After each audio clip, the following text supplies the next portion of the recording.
Hello, everyone. Hello, welcome.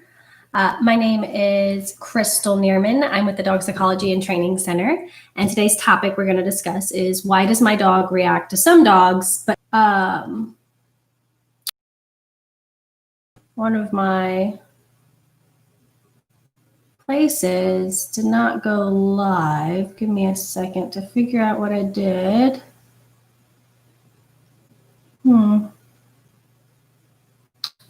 That's what we...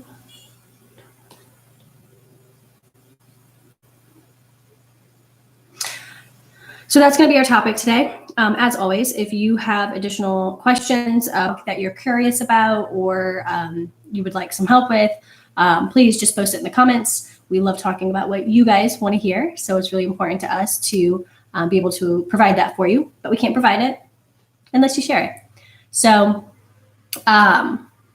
all right, we're going to try this other page one last time, and then we're going to get started regardless. So here we go.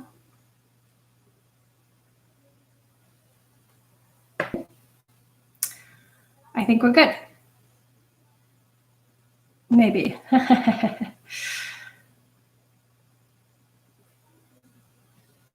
All right. So again, today's topic, why does my dog react to some dogs and not others? And this is a fun one because it's kind of a reality check for most people. But why do you like some people and not others? Maybe little quirks they have, personality type, maybe their love language, like if somebody's really touchy. I don't like to be touched a whole lot. And so I'm going to stay away from that person, right? I don't have to be rude to them. I don't have to like tell them to go away and stay away. I don't have to fight them.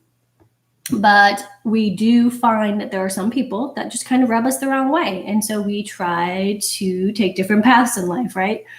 And if our paths happen to cross, those altercations with people are usually very... So dogs don't have those social skills because you haven't taught them. Or we put them in situations where those social skills did not work with them, dog parks. And so they started to become aggressive or reactive in those situations because they have no other choice.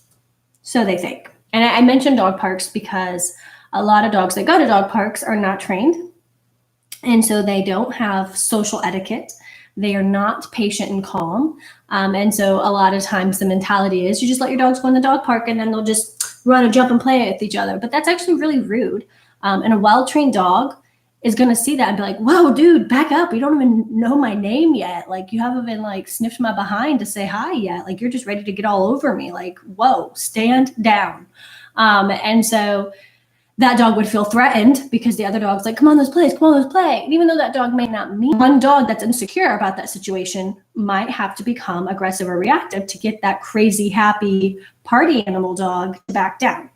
And that's when your dog starts to learn, oh, and so it's not ideal, but your dog's doing what it needs to do to cope and survive in that moment.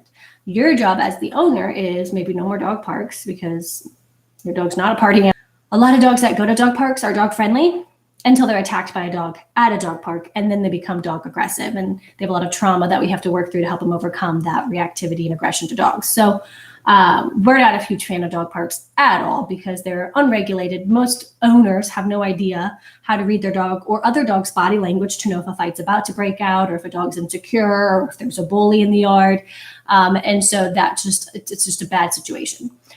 And so again, we recommend, like if you're going to have, if you feel like your dog needs that kind of exercise and relief, go to a doggy daycare, one that's trusted, that has multiple people on the floor, makes dogs take breaks and like crates dogs and makes them lay down in the middle of their daycare day, because just like toddlers, they can't play for 8 hours straight. They can't play for 4 hours straight, dude.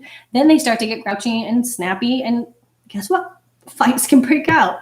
So that forced rest, while you may be like, well, I'm not paying for my dog to sleep. You kind of are though, right? I mean, as a good owner, you should want your dog to be well rested so that it can play a second round before you come pick it up. And so that rest is super important so that your dog can just get some R&R, instead of being pushed to their limit where they're forced to make a bad choice because they're basically brain dead and now they're grouchy. So why does my dog react to some dogs and not others? Well, just like us, dogs have triggers, and some dogs have those. Dog doesn't like, and others don't.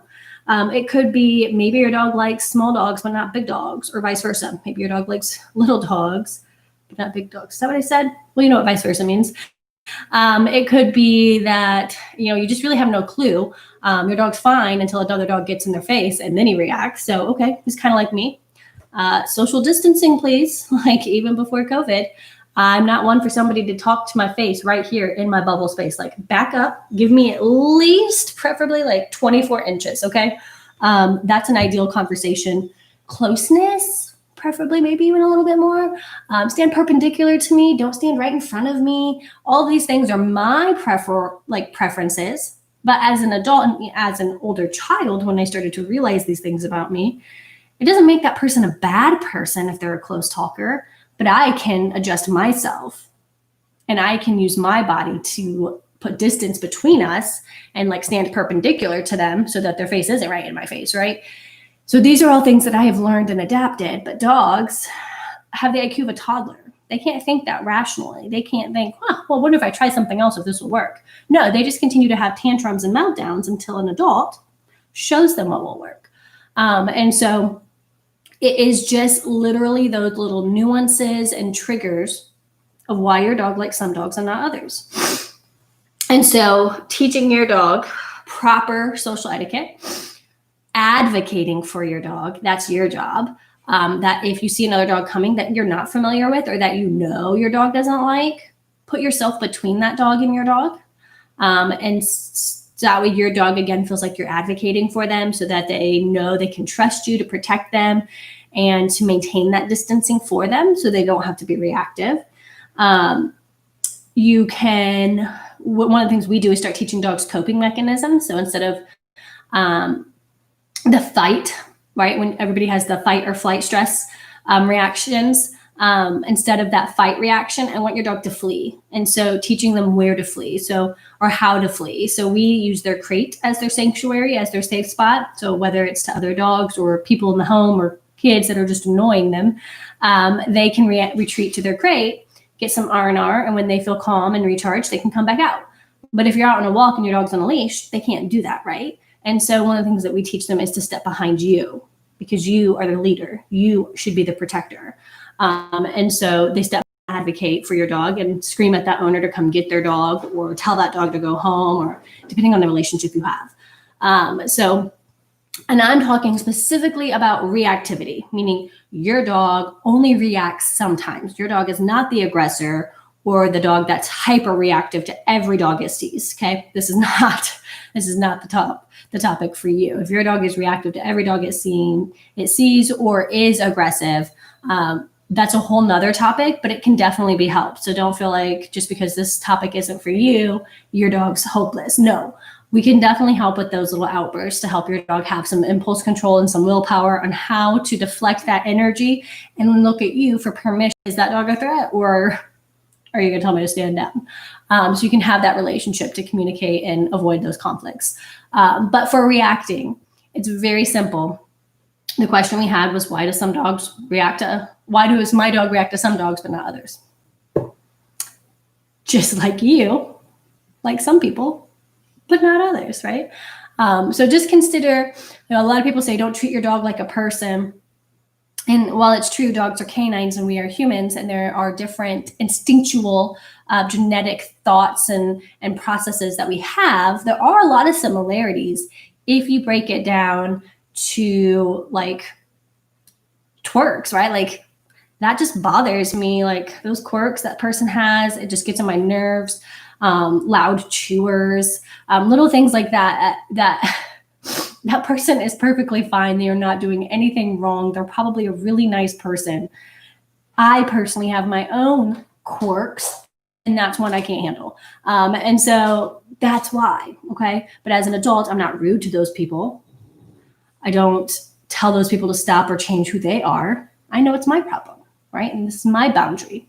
And so teach your dog that boundary. And if you don't know how, if you don't know where to start, don't feel overwhelmed or afraid. know that that's why there's, because we can help you overcome that with your dog. We can help show you how to build that confidence in your dog, that impulse control, but more importantly, that trust and that relationship in you as the handler, so that you can help them get through these situations altercation free or reaction free, right? Bad reaction, right? We all have reactions, but bad reactions to other dogs. So I hope that answered your question of why your dog reacts to some dogs and not others. If you have a question about this, if you have a topic you'd like me to talk about next week or elaborate on, or even if it's not relevant to your dog, you're just curious about this dog behavior or training question, just post it in the comments. We love to talk about what you want to hear. And until next week, I'll see you then.